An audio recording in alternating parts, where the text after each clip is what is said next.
What's up everybody? I am super excited to be making this video today. It's been one planned for a very long time. If this is your first time visiting my channel, feel free to take a look around my page, and if you enjoyed this video, please leave a like, and you can also leave some feedback down in the comment section below, letting me know what stuck with you and why. So I've studied in depth the mystical properties of the chemical neurotransmitter and entheogen known as N,N-dimethyltryptamine for over 10 years. I am extremely intrigued by this chemical structure, nicknamed the God or Spirit molecule, that seems to bring upon voluntary out-of-body experiences to everyone who ingests it without exception. I have decided to include this video regarding DMT spice or powder with my medicine plants playlist, as sitting with this was a step within my healing journey with plant medicine and allowing myself to become more familiar with the DMT molecule before my plans to sit with grandmother ayahuasca. This video has been recorded previously, though I was extremely tired, so there may be some portions that I will record today and some portions that have already been recorded. It is my hope that if you are considering plant medicine or feel called for your own healing journey, that my anecdotal and subjective experience, if you're on any similar path at all, would be able to help you learn and decide the best for you. And now, please enjoy the video.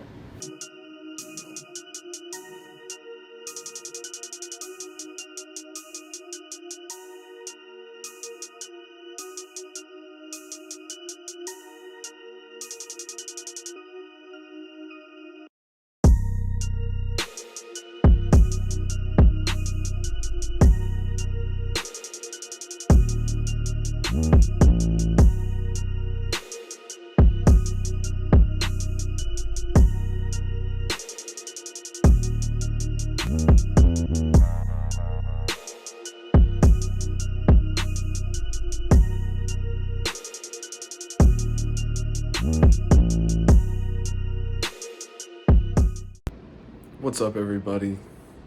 I wanted to share with you my profound DMT experience here recently. And I guess this has been part of one long, ongoing spiritual journey of healing. Getting negative energy out, traumas, past issues, misconceptions, confirmation biases, all of the above, to try to rule out different things and heal my mind, body, and spirit. Throughout this journey, I've sat with psilocybin mushrooms a few times. I've documented one of those experiences, which I felt was really profound. I am preparing to, at some point, sit with mother or grandmother ayahuasca, depending on what you want to call her by. And that's a very exciting subject, and that's definitely coming up in probably the next year, couple years or so. And part of this was part of my journey in taking DMT today was to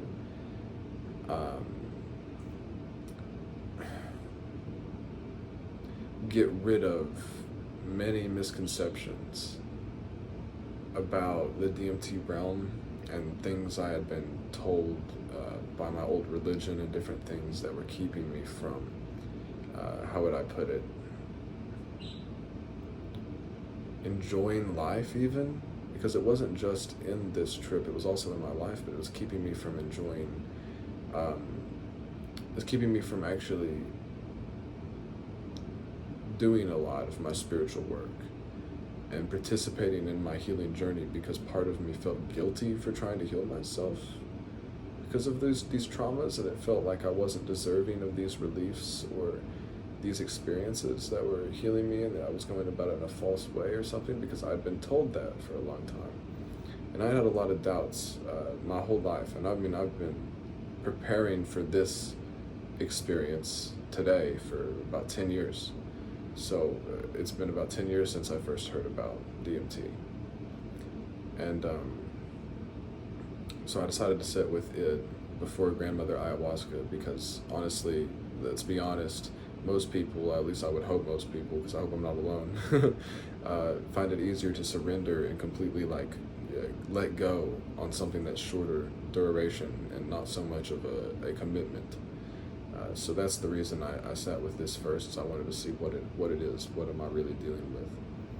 And the experience was incredibly profound, incredibly profound. The first time, not so much, but we're going to get into the entire story of the entire trip, the entire experience.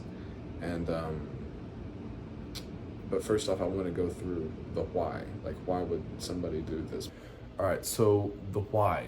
And I know it's probably kind of choppy, so sorry for the way that this video's been. We've wanted to record all of this in one go, and I haven't been able to.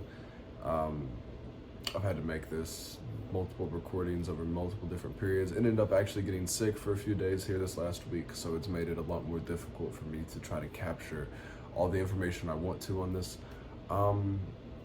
But hopefully it's not too choppy. Hopefully most of the information and like the underlying message comes through. So I do feel like at some point I'm going to be making a video like designed explicitly to cover all the bases around the whys of psychedelic use within spirituality and healing work with them, like plant medicine and spirit medicine.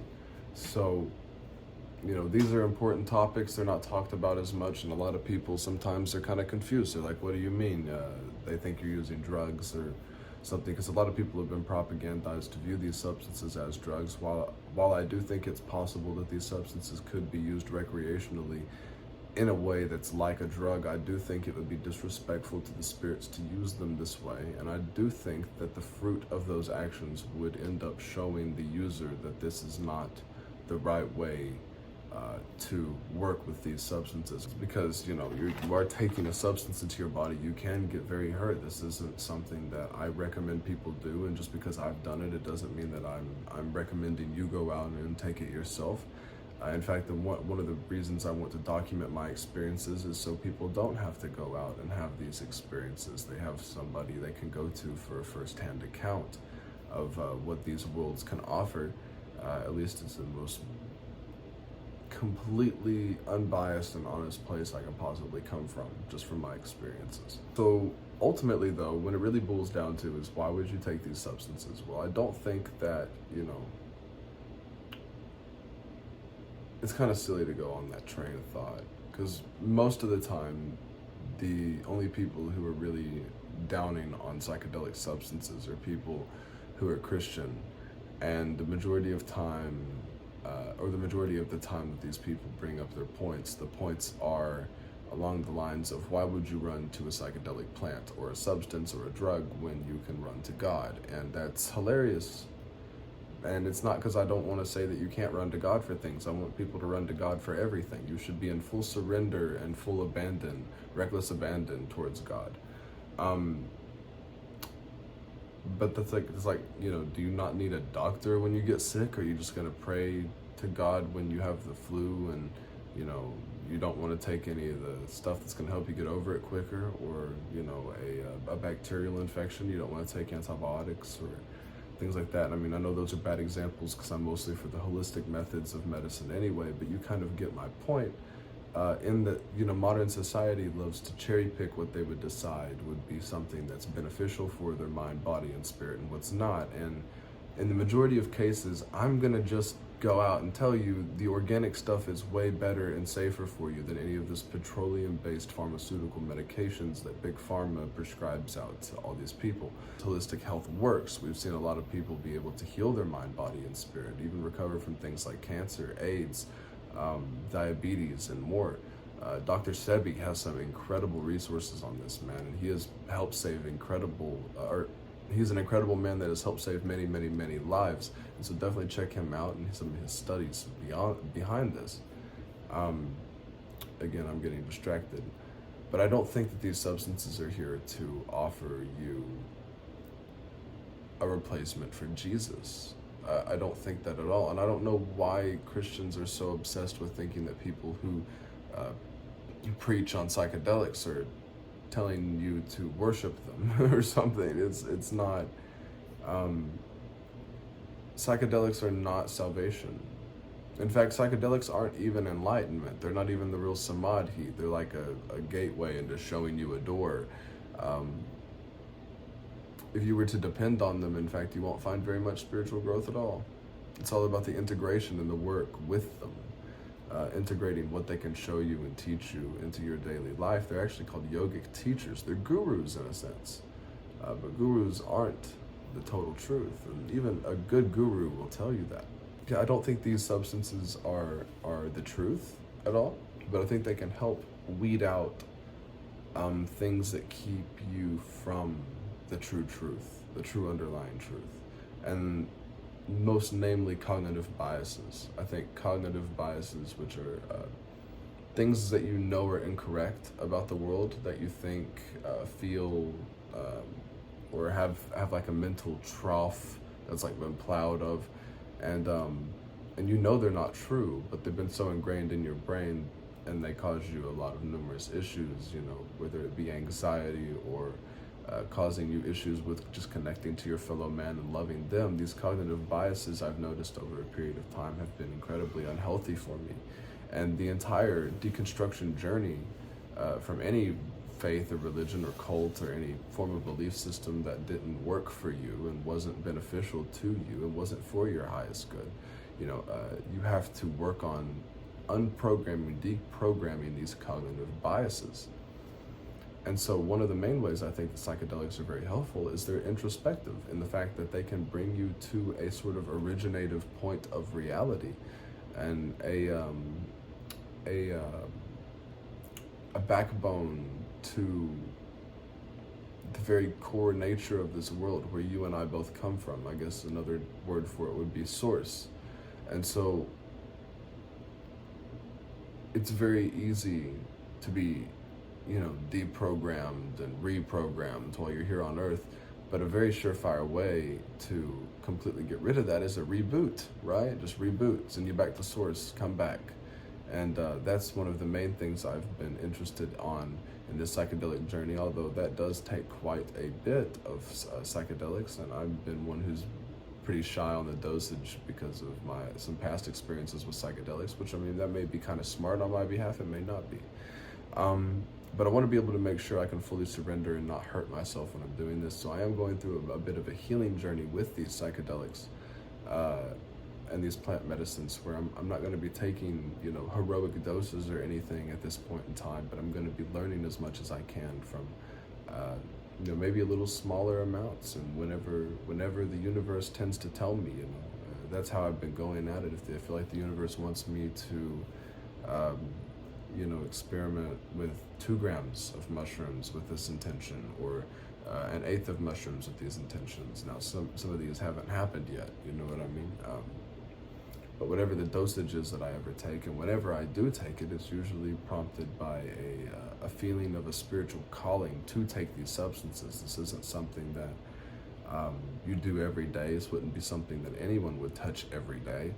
And if you would, you'd be kind of bonkers, man. I'm not gonna lie to you. I mean, all the power to you. I doubt it. I doubt you'd be able to do it. You wouldn't be able to hold on. And also, you develop a tolerance extremely quickly to psychedelic substances. So again, I don't think these are the answer. It's not the answer. It's just another way of learning and seeing and healing and weeding out negative energy and negative thought patterns, and being able to get yourself back on track, you know, a reboot. And so these substances aren't drugs in my book. They're entheogens. They're a substance that you can take for a profound spiritual experience or awakening, and they naturally occur everywhere in nature. So if I'm ever talking about anything on this page, don't think that I'm ever going to be advocating for any substance that I talk on here, no matter if it's natural or not.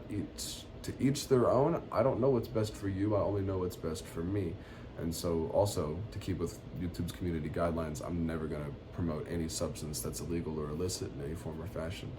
And I really want you to take care of your body to the best of your ability. I don't want you to do anything to yourself that could hurt you or anything. You know, maybe I'm professionally stupid, and that can be that way, you know, but that doesn't mean that you should follow in my footsteps. Maybe learn from me.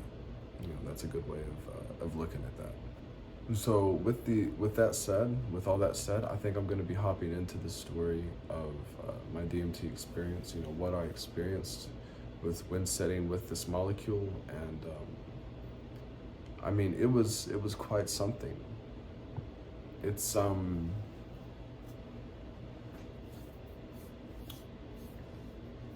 it's profound for me to think about it because of just all that happened during the experience. It was, you know, they say it feels like lifetimes. I don't know if I necessarily got that vibe from it. It felt like, it felt like 10 minutes, but it felt like 10 minutes it was packed with just so much stuff that happened. It was so much more information than 20 minutes usually would hold. And it's like you're watching an intense movie ramped up times a billion or something, There was not a whole lot of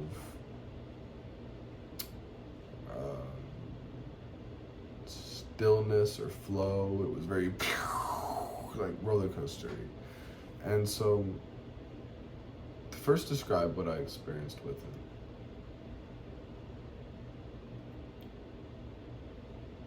was I noticed there wasn't a voice. It was very quiet. The entire realm was quiet. Mushrooms kind of have this like guru where they kind of guide you through breath work and, show you the different things in your life that have kept you happy, made you more creative and things like that. And I've noticed the mushrooms they do have a voice. They have a spiritual presence that guides you.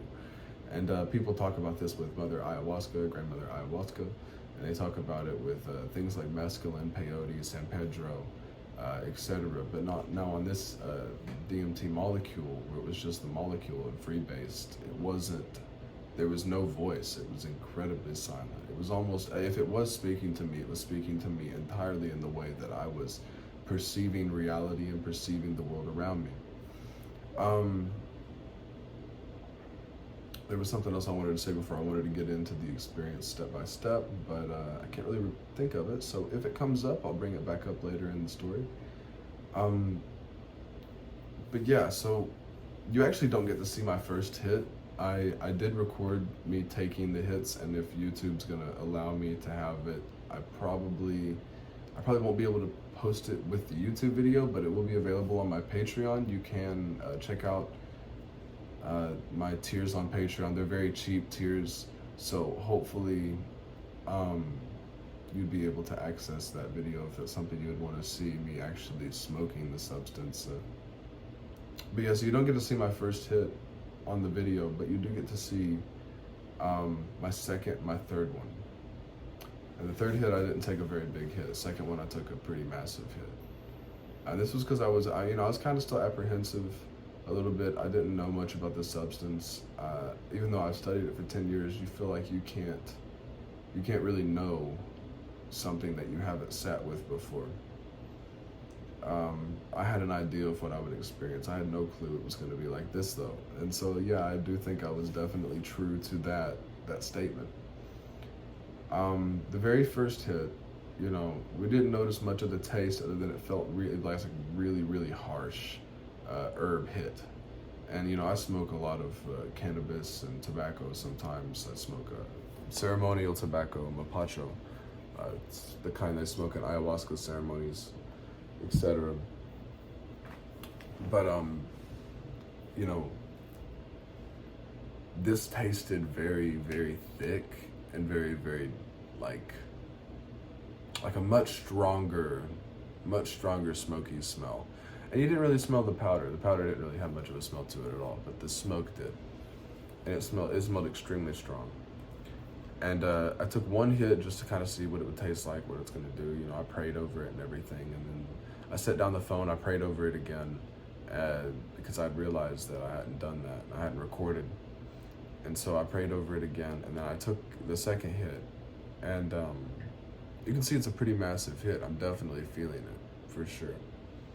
And I immediately take another one. I was like, Om Gam Ganapataye Namaha.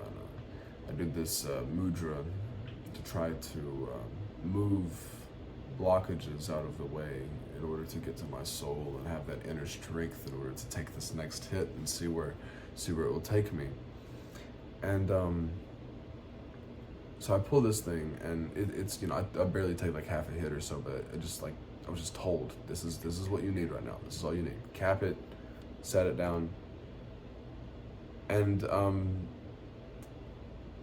it's very strange because with DMT you feel the substance before you really exhale it, because you're supposed to hold it until you can't hold it anymore. So you feel it until you exhale it, or you feel it before you even really fully exhale it. And so the very first hit I took, it was like I closed my eyes and I saw this green maze, and it was like morphing in impossible geometry and architecture, and it seemed like it just seemed like it was going somewhere. You know, it never really showed you where. It was like faded off into the distance, but as you were just moving through this space. And so I take the second hit, and this hit I said a prayer over it. I prayed to Christ, Pachamama, Papa Ra, you know, the Father, Son, and all the elements and whatnot. And as I took it in, I met everything I saw with love. It was just like a whirlwind of visions and colors and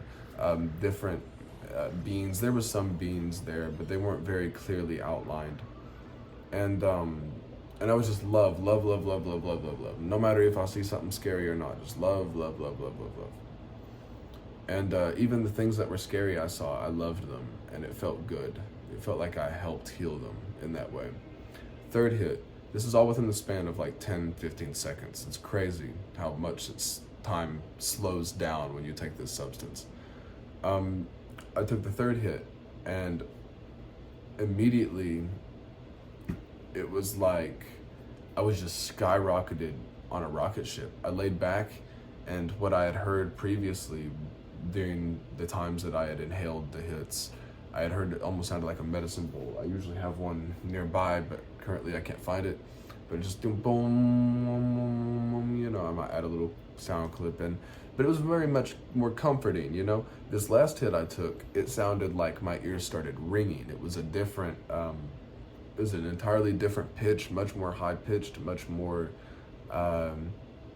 almost panicky, you know what I mean? My face started getting cold, around the fronts of my arms and everything felt cold and like kind of like, you know, I don't know if that feeling that you get on like a panic attack, not the panic, but like the clammy, like, you know, I don't know, aghast kind of feeling that you get. And I just laid back, you know, it wasn't an unpleasant feeling. And I was met with all these visions and entities, and I was met with these entities that were made up out of these little particles of light that would reflect them into existence, and they would, you know, flip over and move and reconstruct themselves in many different impossible ways, like infinite geometry that just, it doesn't make sense in this realm at all. And I mean, but you genuinely see it. And there was like this goddess with like 3 heads at one point, and at one point I had multiple arms. I was like this Buddha figure meditating, and I was in a meditative position, so it made sense. And it was very clustered, very, very, very intense. It was like, I'm excited for ayahuasca because I feel like it will slow this down somewhat, at least so I can be able to process what it's trying to tell me. There was an instance where I worried if I was unsafe and that these beings that I were looking at were deceptive. And instead of being like, you know, all happy-go-lucky or whatnot, and they were for the most part, they were kind of freaky, I'm not gonna lie to you, even during the happy-go-lucky, but it wasn't a freaky as in, you know, oh, these things are bad or good. It was much far beyond bad or good. It was more or less like, this is foreign to a human, you know, this is foreign to the human imagination. But when you were there, it was all the architecture and everything was so foreign, but it wasn't scary, like I said. But when I was fearful, they turned on me, and they weren't evil, they weren't like demonic in any way, but they started laughing at my fear, like showing me, in a way, it was showing me how silly my fear was of them, because they were me. And I was also seeing, in a way, me laughing at my own feelings and my own things that were coming up. And I could see this at the same time, even though the human is in such a condition where it always wants to create an entity outside of itself to say that this is where this is coming from or something. But that's when we, you know, that's actually when we give our power over to something outside of ourselves. When we are the power, we are it. And so you are the machine elves was my greatest realization coming back from this DMT realm, was that you are the machine elves. These are different aspects of your psyche. And Terence McKenna mentioned Jung, Carl Jung, Dr. Jung's theories when it came to, you know, different elements of the psyche that can sort of split themselves off and become autonomous in a sense. And so he says, I don't think he's ever seen a self-transforming elf machine, but you know, I think he would be very fascinated by the fact that they can exist through through an ingestion of a substance that can help you learn more about yourself. That wasn't all that happened, though. It was I met multiple different spirits. I all think that they were all inside of me in some form or fashion. They were all like my own personal spiritual construction of what these entities were supposed to be. They seemed quite benevolent at times. It seemed like they watched over certain realms or took care of certain places that I was visiting, and they were actually watching over me in some sense too, making sure I was safe and keeping myself out of trouble in these realms. It seemed very funny. This one shadow figure who looked at me, and he was like this, kind of looking off to the side. And when I came into his, area, he looked at me like, he got closer, like, Who are you doing here? Why are you here? You shouldn't be here. It was almost like as if, like, are you good? Are you safe? It was like he was worried about me, but he looked like a hooded, shadow being. I mean, if I wouldn't have known better, he kind of looked like a Dementor or the Grim Reaper. But the vibe was different. There wasn't a vibe of a Dementor or the Grim Reaper. There was a much, almost like a nurturing, like a guide or a ancestor kind of vibe. But he wasn't like allowed to tell me who he was or something like that. That also could be projections on my part, on the experience. I'm not sure at all. He could have just been a random dude that I met, out here somewhere in the Astral. He seemed pretty cool though. He seemed pretty chill. I wouldn't mind hanging out with him sometime in meditation or something. He wasn't evil at all. And that's a funny thing, because you can encounter spirits that some people would consider evil in these realms, and that's funny because if it's all you, then love it. Anyway, don't try to hate it. How is hating it gonna help fix it? You heal things with love. You mend things with love, nothing else but love. So if you go into these experiences with love and you meet something that's really dark, demented, twisted, and evil, it's really just a very hurt aspect of yourself. So realize that if you were to meet it with love, you can actually heal and alchemize that element inside you to bring it out and shine brightly like a light. But with that also being said, a lot of Christians want to say that, you're putting yourself in harm's way and that these are actual demons. But it's really funny when you get into that, because, the devil either masquerades as an angel of light or he doesn't, guys. There's either, my grandmother told me a story when she was dying, and my poor blessed grandmother never did any drugs, not even smoked a cigarette or drank a sip of alcohol in her life. If she would have known, if she had alcohol or not, she would never take a sip out of it. And she had an experience when she was dying where she had multiple strokes, and she told me, she came back from the first one, and she said, some people may not really truly believe what I'm saying here, but she swears that she wrestled the angel of death, and she told me, she didn't think that anyone would believe that kind of a thing, but she was like, it was real, and I didn't think it was going to be real like that, but it was real. And she wrestled the angel of death. Well, I only suppose the angel of death can look quite frightening. Angels, when they come to humankind, are always like, be not afraid, for a reason, you know what I mean? And so to simply judge something because it seems freaky to the human imagination is, it's almost closed-minded in a sense, because freaky is not something that you have to, it's not a descriptor that would turn somebody off or something. If something told me, even if I encountered some entities that weren't so good in these realms, that wanted me to do something crazy or crazy or off the wall that would like hurt somebody or hurt people, maybe I wouldn't pay attention to that entity and move on to the next one. You don't have to. There's no contracts here. There's no, you're entering the spiritual world, but you are safe. You are protected. You have power. You can pray. You can, in fact, even you can blow at certain spirits if they're really aggressive, seeming or frightening. You can also calm certain spirits, like and different things in that nature. And again, this is all alchemizing and healing aspects within yourself. These are your demons. You know, if they are demons, they're your demons. Love your demons, and therefore you can alchemize your demons. But yeah, I experienced quite a bit of really profound, you know, insights when it comes to this. I've gotten to quite a few more questions now than I have answers. But I had quite a few more questions before I took the substance.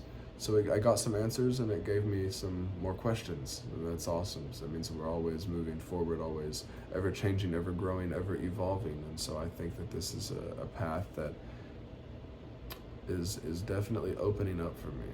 It's definitely opening up for me. It's very funny how my buddy who had invited me to for a possibility to have a scholarship to go on an ayahuasca retreat here recently in Hawaii, I declined it because I felt like, you know, I wasn't grounded enough, and I wasn't in the right state at my home and everything. I had ended up falling behind on some bills, and I really needed to pay them. So I felt like it wasn't in my best interest to go on a vacation trip to Hawaii at this point in time. And so I said that, and, you know, he was like, I honor you, whatnot. You know, Grandmother Aya always has this funny way of showing up in a weird way. And so, funny enough, I sat with the DMT the night that they were setting with their plant medicine on their retreat, or it was a night close or somewhat close to it. So somehow Grandmother Aya ended up working this one out for me. This was my beginning sitting with her. She's been incredibly gentle, and also incredibly forgiving of my biases and my possible, you know, misconceptions of her. She's been very, very gentle with me learning about her. And I appreciate that, because she's a very gentle spirit. She's a very motherly spirit. And from what I can tell, I think she works very closely with Christ, Yeshua, and of course, God and Source. So, you know, this experience was quite something. I do have quite a few more questions that I'm going to have to get answered by having more experiences. And so, you know, hopefully this video really went into depth. Hopefully it answered everything I wanted to answer. Hopefully it showed everything I wanted to show. There's more to it that I wanted to really go into it, but it's like, how do I tell you about it? All I saw was pretty colors and geometry, and most of the stuff I got out of it was, what I got out of it. There wasn't a voice to it. This didn't seem like a very, it seemed like I was very much on my own in this scenario. And in this spiritual journey. So as interesting as it is, you know, I look forward to something that's more doing the work, something more healing and less of a recreational high. I want to put forth the work to experience the relief that I can experience, and therefore I can be able to bless even you all with, you know, who knows, even better content and music in the future, which has always been one of my plans. So who knows? Yeah. With all this said, Shabbat Shalom, Assalamu Alaikum, and Namaste. If you enjoyed any part of this video, please let me know what you got out of it out of the comment section. Please let me know what you got out of it. And definitely check out my Patreon if this sounds like something you could be interested in supporting. It's very cheap, and you get some really cool incentives. I will see you guys in the next video, and I will definitely see you guys in the next episode of our plant medicine series. Very excited. I can't wait to see what the universe has in store. So, absolutely. Catch you all later. Peace and love.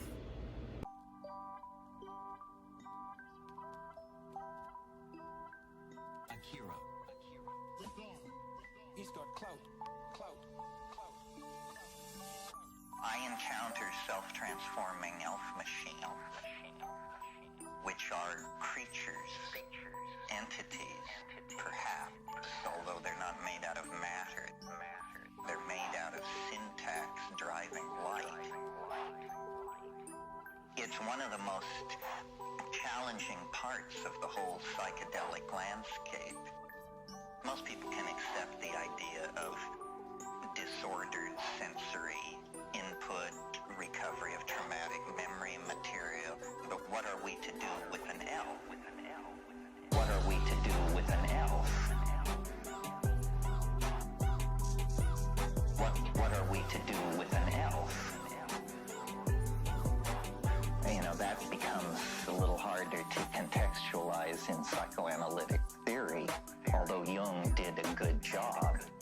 he said, autonomous elements can escape from the psyche's control and present themselves as independent entities.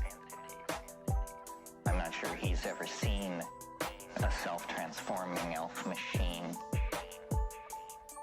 It's the defining characteristic of the true DMT flash. I mean, it is not subtle. These things mob you like badly trained Rottweilers. They come bounding forward by the dozens, by the hundred.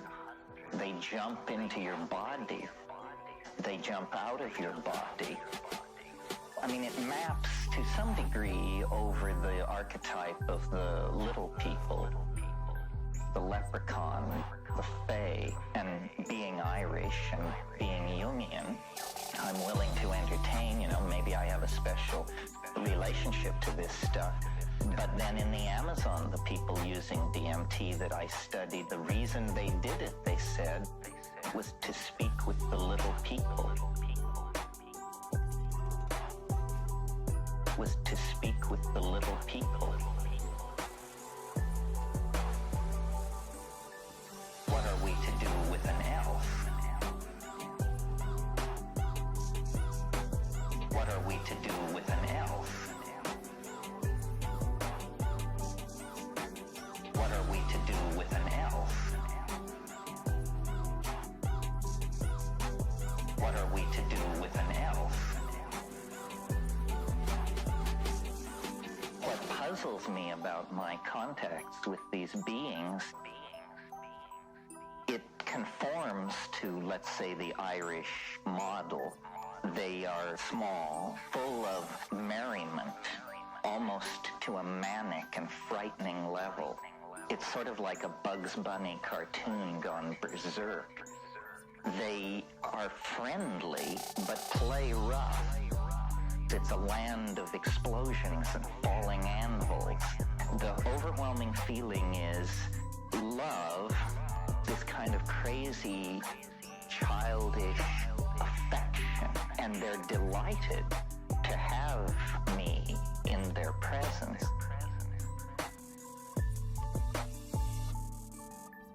These entities have an agenda. It's a very curious agenda. They use a language which you see. It is made out of sound, but you see it. And the entire point of the encounter seems to be to teach you to do this. They want you to transform your language. They want you to speak elfish. But you know what? If you've never done DMT and you just smoked it and you're 30 seconds into this experience and this is what it's come down to, what are we to do with an elf?